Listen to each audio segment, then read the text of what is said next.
Hello everyone, welcome back to my channel স্বপ্নের সন্ধানে। আজ আমি কোনো ব্লগ করব না। আজ আমি তোমাদের কাছে একটা অ্যানাউন্সমেন্ট করব। সত্যি বলতে আমি না রোজই ভাবছি যে আজ এটা পড়ব, কাল এটা পড়ব। রোজ রাত্রে ঘুমাবার আগে ভাবছি যে কাল উঠে কাল এত সময় উঠব, এটা পড়ব, এটা করব, কিন্তু সেই গোলসগুলো আমি কিছুতেই পূরণ করতে পারছি না। আমি জানি না আমার কি হয়েছে, আমার এখন পড়াতে একদম মনই বসছে না। তাই আমি ঠিক করেছি আমি একটা চ্যালেঞ্জ নেব। সেটা হলো 21 ডেজ হার্ট চ্যালেঞ্জ। এখন 75 ডেজও একটা হয়, 21 ডেজও একটা হয়, কিন্তু আমি 75 ডেজটা নিচ্ছি না, কারণ আমি জানি না আমি এটা করতে পারবো কি না। তাই 75 ডেজটা আমি করব, কিন্তু 21 ডেজটা কমপ্লিট হওয়ার পর। 75 ডেজটা তা এখন করছি না। ফার্স্ট আমি ট্রায়াল দিচ্ছি, 21 ডেজটা করে দেখি হয় কি না। যদি পারি তখন ভেবে দেখব 71 ডেজটা করা যায় নাকি। তোমরা আমাকে জানিও আমি কি করব। তো অনেকগুলো রুলস এই দুটো চ্যালেঞ্জের সেমই প্রায়, কয়েকটা আলাদা। আর আমি যেহেতু অ্যাজ এ স্টুডেন্ট করছি, তাই অনেকগুলো রুল আমাকে নিজেকে বানাতে হয়েছে, নিজেকে চেঞ্জ করতে হয়েছে। যে রুলসগুলো আছে 21 ডেজ হার্ট চ্যালেঞ্জে, সব রুলসগুলো আমি মানতে পারবো না, যেহেতু আমি একটা স্টুডেন্ট। জানি না আমি যে এই চ্যালেঞ্জটা কোনো স্টুডেন্ট করলে সে কীভাবে এই সব রুলসগুলো মানে, কিন্তু আমার যেটা মনে হচ্ছে আমি বার্ন আউট হয়ে যাবো, আমি প্রত্যেকটা রুলস মানতে পারবো না। ওটা আমি নিজে কয়েকটা রুলস বানিয়েছি, সেগুলোই আজকে আমি তোমাদের সাথে শেয়ার করব। আর তোমরা যদি চাও আমার সাথে এই চ্যালেঞ্জটা শুরু করতে পারো, কমেন্ট বক্সে জানিও। লিখে রেখেছি, এই দেখো এই রুলসগুলো আমি ফলো করতে চলেছি। তো ফার্স্টে হচ্ছে সেলফ স্টাডি মিনিমাম 5 আওয়ার্স। তো মিনিমাম 5 আওয়ার্স সেলফ স্টাডি, কারণ আমি একটা ক্লাস 12-এর স্টুডেন্ট হয়ে 5 ঘন্টা সেলফ স্টাডিটা একটু কম মনে হতে পারে। আমি পরে এটা বাড়ানোর চেষ্টা করব, কিন্তু আমার তো রোজ টিউশন সেম থাকে না। কোনো দিন অনেকগুলো টিউশন থাকে, কোনো দিন আবার টিউশন থাকেও না। তাই আমাকে সেই বুঝে নিয়ম করতে হবে। তাই আমি এটা রেখেছি মিনিমাম 5 ঘন্টা রোজ। এরপর যদি এটার থেকে বেশি হয়ে যাবে সেটা খুবই ভালো, কিন্তু মিনিমাম 5 ঘন্টা আমাকে পড়তেই হবে, সে যাই হোক। কিন্তু কোনো চ্যালেঞ্জ নেওয়া মানে তো এটা নয় যে নিজের শরীরের ক্ষতি করে সেই চ্যালেঞ্জটা করব। তাই আমি এটাকে 5 ঘন্টায় রেখেছি। এখন পরে আমি এটা বাড়ানোর চেষ্টা করব।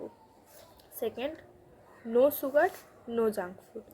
এই 21টা দিন আমি সুগার জাতীয় কোনো খাবার খাবো না, কোনো জাঙ্ক ফুড, কোনো ফাস্ট ফুড খাবো না, বাইরের কোনো খাবার আমি খাবো না। এমনিতে আমি জাঙ্ক ফুড খুব কম খাই, আমি সকালবেলা শুধু চাটা খাই, সেটাও আমি ছেড়ে দেবো।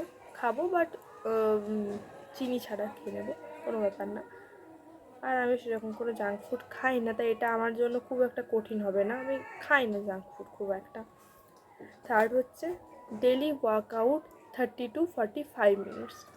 ডেলি ওয়ার্কআউট মানে তুমি ইনডোরও করতে পারো, আউটডোরও করতে পারো। এটা 21 ডেজ হার্ট চ্যালেঞ্জে এটাই বলা আছে, ডেলি ওয়ার্কআউট তুমি ইনডোরও করতে পারো আবার আউটডোরও করতে পারো, সেটা নিয়ে কোনো প্রবলেম নেই।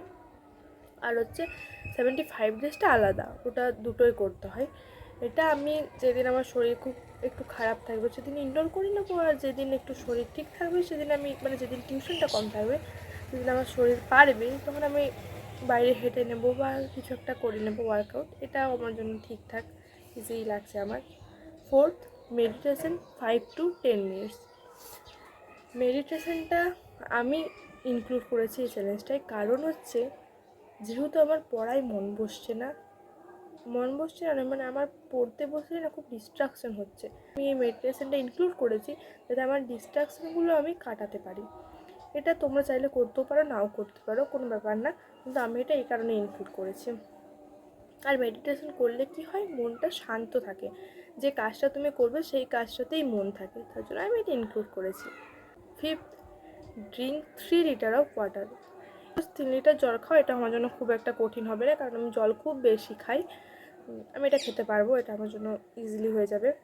Sixth, wake up early. এটা ইনক্লুড নেই 21 ডেজ হার্ট চ্যালেঞ্জে, এটা ইনক্লুড নেই, এটা আমি ইনক্লুড করেছি। কারণ কি, রাত্রেবেলায় রাত জেগে পড়লে না আমার প্রচণ্ড শরীর খারাপ হয়ে যাচ্ছে, আমি রাত জেগেই ভালো পড়তে পারি, ভোরবেলায় আমি একদম উঠতে পারি না। অ্যালার্ম দিলে আমি অ্যালার্মটা উঠে বন্ধ করে আবার শুয়ে পড়ি।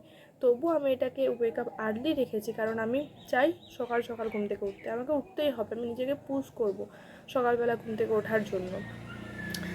রাত্রেবেলায় রাত জেগে আমি আগে পড়তাম রাত জেগে, কিন্তু রাত জেগে পড়ে পড়ে আমার শরীর খারাপ হয়ে যাওয়ার কারণে আমাকে বাড়ির লোকও বকছে, আর আমারও দেখলাম যে হ্যাঁ পড়ার আগে তো শরীরটা না, তার জন্য আমি এটা ভোরবেলায় রেখেছি। আমি চেষ্টা করবো ভোরবেলায় ওঠার। 7 আর most important rule, if you miss a day then you should start from day 1। এটা মানে খুবই কঠিন একটা রুল, যে আমি যদি একটা দিন মিস করি দেন আমাকে ডে 1 থেকে আবার স্টার্ট করতে হবে, মানে একটা দিনও মিস করা যাবে না। এটা আমি জানি না আমি কমপ্লিট করতে পারবো কি পারবো না, সেটা আমি জানি না। আমি যদি কমপ্লিট করতে পারি তাও তোমাদের সাথে জানাবো, আর যদি না পারি সেটাও তোমাদের সাথে জানাবো। তার জন্য তোমরা আমার পাশে থেকো, আর তোমরা যদি চাও আমার সাথে এই চ্যালেঞ্জটা শুরু করতে পারো। আমি এই চ্যালেঞ্জটা শুরু করতে চলেছি কাল থেকে, 17 এপ্রিল থেকে। তোমরা যদি চাও তোমরা আমার সাথে এই চ্যালেঞ্জটা শুরু করতে পারো, যদি তোমরা চাও। দেখি আমি এই চ্যালেঞ্জটা করে আমার লাইফটাকে একটু হলেও চেঞ্জ করতে পারি কি না। আমি অনেক ভিডিও দেখেছি যাদের লাইফ চেঞ্জ হয়ে গেছে এটা করে, দেখি আমি যদি পারি তাহলে তো খুবই ভালো হয়। আমি হয়তো রোজ ভ্লগ করতে পারবো না ডে 1 ডে 2 ডে 3 করে, কিন্তু আমি ফার্স্ট ডেটা মানে আগামীকাল, আমি কালকের দিনটা ভ্লগ করব, আর 21 যে যেদিন হবে মানে 21 দিনের ব্লগটা আমি করবো যে আমি এটা কমপ্লিট করতে পেরেছি কিনা। আর মাঝে যদি আমি গিভ আপ করে দিই সেই দিনেরও আমি মানে সেটাও আমি তোমাদের জানাবো যে আমি গিভ আপ করে দিয়েছি, আমি আর পারছি না, আমি বার্ন আউট হয়ে গেছি, এটাও তোমাদের জানাবো। আর কমপ্লিট করতে পারলে সেটা তো জানতেই পারবে। তোমরা যদি চাও আমার সাথে করতে তাহলে করতে পারো, আমি এটা কমিউনিটি পোস্টে এটা দিয়ে দেবো রুলসগুলো, তোমরা চাইলে দেখে নিতে পারো। আজকের মতো এতটাই, দেখা হচ্ছে নেক্সট ভিডিওতে, বাই।